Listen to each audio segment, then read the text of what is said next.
ସକାଳେ ମୁଁ ଯାଇଥିଲି ଗୋଟେ ରାଲିରେ ଯାଇଥିଲି। ବିଧାୟକ ପିପିଲି ମୋ ସାଙ୍ଗରେ ଥିଲେ। ଗୋଟେ ବଡ଼ ରାଲି ହେଇଥିଲା, ମୋଟରସାଇକେଲ ରାଲି। ପ୍ରାୟ 5,000 ବାଇକ୍ସ ଥିଲେ। ଆଉ ମୁଁ ଉପରେ ଛିଡ଼ା ହେଇଥିଲି ଗୋଟେ ଓପନ ଜିପ୍ରେ। ତାଙ୍କ ସାଙ୍ଗରେ ମୋ ସାଙ୍ଗରେ ବିଧାୟକ ବି ଥିଲେ, ମୋ ସାଙ୍ଗରେ ରାଜ୍ୟସଭା ସାଂସଦ ବି ଥିଲେ ସୁଭାଷିଷ ପୁଟିଆ। ଆମେ ସବୁ ଛିଡ଼ା ହେଇଥିଲୁ।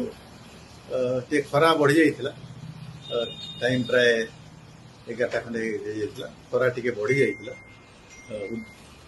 ଆଉ ସେଇ ସମୟରେ ପଛରୁ ବି ଟିକେ ଲୋକ ଜମି ଯାଇଥିଲେ। ଟିକେ ମୋତେ ଅସ୍ୱସ୍ଥ ଲାଗିଲା, ଡିସ୍କମ୍ଫର୍ଟ ଲାଗିଲା। ଆଉ ମୁଣ୍ଡ ଟିକେ ମୋତେ ଲାଗିଲା କିନ୍ତୁ ଗୋଟେ ସିଙ୍କିଂ ଫିଲିଂ ଲାଗିଲା।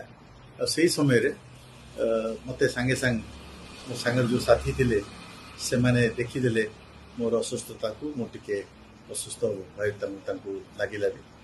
ଆଉ ମୋତେ କହିଲେ ନାଇଁ, ସାଙ୍ଗେ ସାଙ୍ଗେ ଆମେ ହସ୍ପିଟାଲ ପଡ଼ିବା, ଦେଖିଦେବା, ଚେକ୍ କରିଦେବା। ହସ୍ପିଟାଲ ସାଙ୍ଗେ ସାଙ୍ଗେ ପାଖ ହସ୍ପିଟାଲରେ ଚାଲିଗଲୁ। ଦେଖିଦେଲୁ ଆମର ଯେଉଁ ପାରାମିଟର୍ସ ଗୁଡ଼ା। ସେଥିରେ ସାଙ୍ଗେ ସାଙ୍ଗେ ଆମକୁ କୁହାହେଲା ନାଇଁ, ଆପଣ ଯାଇକି ଡିସକଣ୍ଟିନ୍ୟୁ କରନ୍ତୁ ରାଲିକୁ, ଟିକେ ରେଷ୍ଟ ନେଇଯାଅ।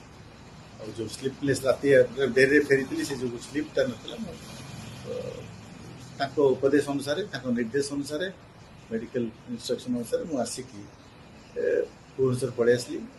ଆଉ ଏଇନା ଟିକେ ରେଷ୍ଟ ନେଉଛି ଆଉ।